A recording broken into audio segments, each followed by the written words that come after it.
This happened to me during my first year of college. I think it was in October. I was living in the dorms, and you need a key card to gain access to the floor you live on. So even though someone on the second floor and third floor live in the same building, they can't access each other's floors. I had injured myself playing tennis, so I was under orders to rest, which meant no Halloween parties for me. Pretty sad for a horror fiend, but I busied myself helping to make costumes for people and doing their makeup.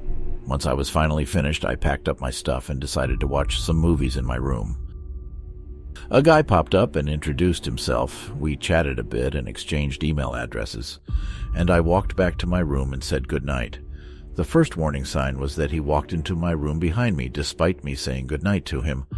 I felt really awkward and tried to say in a roundabout way that he needed to leave, but he wasn't getting the hint.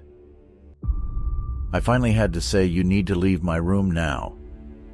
I chalked this up to him, maybe being drunk or something, but I did wonder how he got onto my floor if he wasn't with anyone I knew. Before I went to bed that night, I checked my email, and there were 5 emails from this new guy. The first being, "Hey, I'm so glad we're friends," and the rest asking why I wasn't online. A few days later, I got a knock on my door when I was studying, and it was him. I explained that I was studying and needed privacy. He tried to walk into my room again, but I braced my arm on the frame and said firmly that I needed to study. The next day, he was at my door again, and the next.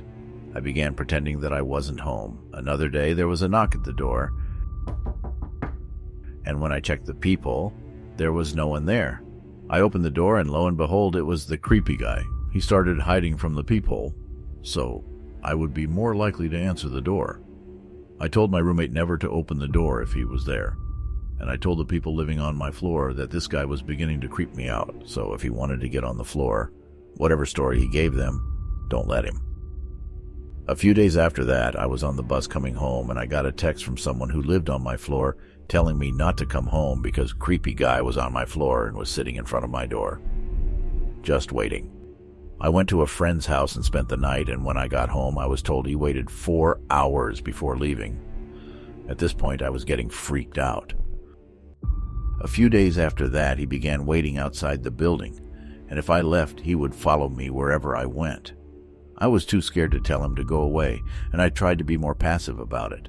But he followed me to class, the cafeteria, and always tried to follow me home and get access to the floor.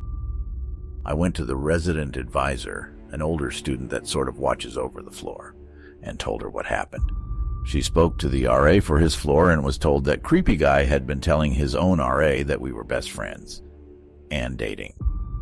My RA tried to explain that I was uncomfortable, but the other RA believed him, and that was that. Thankfully, one thing did deter him. He would never approach me if I was with a group of people, so my floor mates banded together. If I went to dinner, I went with my friends from my floor, and if I wanted a drink, someone had to come with me. Walking to class and even waiting for the bus was done in a group. He got onto my floor once when someone else was coming home, and he forced his foot in the door to let himself in. I was hidden in another room, and when he left my door to go and sit in the television lounge to wait for me, I went downstairs and ran around to the other side of the building and got into my room before he noticed. Then the phone call started.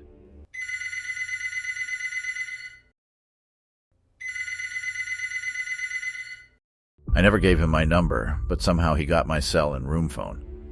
At first, it would be 1 or 2 phone calls a day, until I told him I wanted him to leave me alone. Then the calls began coming in every hour with him begging and pleading for me to talk to him. Without caller ID, I needed to answer the phone because of school and my part-time job. At this point, it was November, and I was a wreck. I was tired of having to plan out doing simple things like going for food or walking to a bus stop. Stress wasn't helping me recover from my injury, and I was losing weight, and I just looked sickly. I went back to the RA and begged her to help me.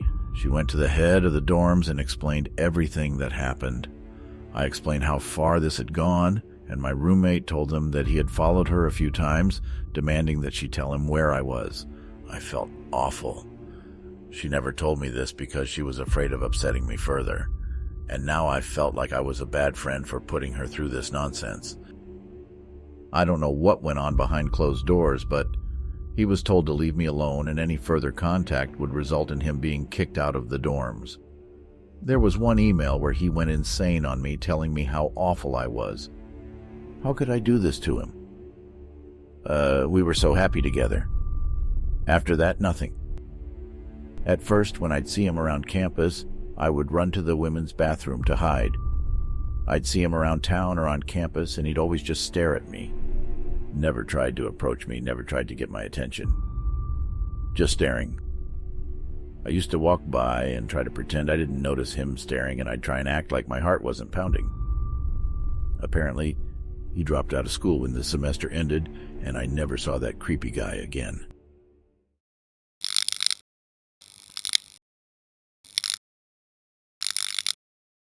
I'm a 20-year-old and a short, petite female working at Subway, and I can't help but be nice to anyone, even if they creep me out. I feel bad usually. About a year ago, we had this guy, 35, 40 years old, who would come in every day for lunch. He was fascinated by my stretched ears and few piercings I had on my face and always asked questions. He would sit down after I rang him out and watch me from his table for 2 hours, non-stop, just staring at me while I helped other customers. This goes on for about 2 weeks. One day I'm alone in the store because my manager had to run to the bank. We were really slow that day, so I was just in the back room messing around on my phone. I heard the door chime, looked up, and no one was there. Then I saw the man walk past the front of the store really quickly, like he was in a hurry. The store phone rings. Thanks for calling Subway. How can I help you? This is the girl with the nice ears, right? Yes. Who is this? Are you alone in the back room, right now? Are you working by yourself? At this point, I really got creeped out, and I knew it was him. I hung up and texted my manager the situation so she would hurry back. He called again, this time asking me very weird questions, like what I would do with him in a room with the door locked, if I had a boyfriend, why I was playing hard to get, etc. My manager gets back, and I tell her everything. In the middle of the lunch rush, he calls again.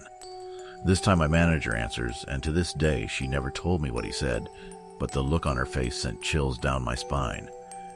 She told him if he called again or showed up here, she would call the police. I thought that was the end of it, but I was wrong. 1 week later, I'm clocking out and getting ready to walk to my car parked in the front, and when I look outside, I see him standing by my car and looking inside of it. I was an idiot and left a back door unlocked. I watched him crawl inside and shut the door. The creep was trying to hide in my back seat and do God knows what to me when I got in. My manager locked the front door of our store and called the police. When they arrived, they had to pretty much drag him out of my car, and he was arrested. On him was a butcher knife, rope, and a rag with chloroform on it. To this day, I still wonder what would have happened to me if I hadn't looked up when I did.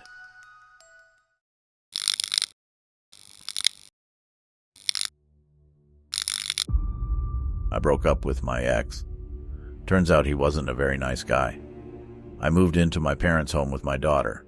We had a lot of snow one night, and when we woke up in the morning, I noticed footprints leading up to my window. Then we noticed that there were footprints leading up to all of the windows. We found menthol cigarette butts in the snow and traced the footprints to the township hall that we'd live across from. My ex had stood outside and looked in through all the windows, and we didn't know until the next day. And my bed was right next to the window. We invested in new locks and curtains for all the windows. We called the police since I had an order of protection. But because we didn't actually see him, they couldn't do anything. I worked in an ER as a nurse, and twice he came in as a patient. There was never anything actually wrong with him, so we all suspected that he did it as a way to scare me. But once again, there was no way to prove it was intentional. Somebody wrote nasty names in the dirt on my car multiple times. One time I noticed it in the parking lot of the local grocery store, so I'm unsure of when it was written, but it creeps me out to know he might have been in the store watching me. He just stopped, as far as I know, eventually. He had an unrelated run-in with the law, and from what I heard, he left the state. Our daughter and I are safe now. We have a security system, a dog that barks like a madman anytime somebody strange is in the yard. I recently received some messages from his mom and sister. They told me that I'm a terrible mom and that it's all my fault that they can't see my daughter, when in reality they've never tried. They also told me that I'm a liar and that my ex never stalked me. But I know the truth.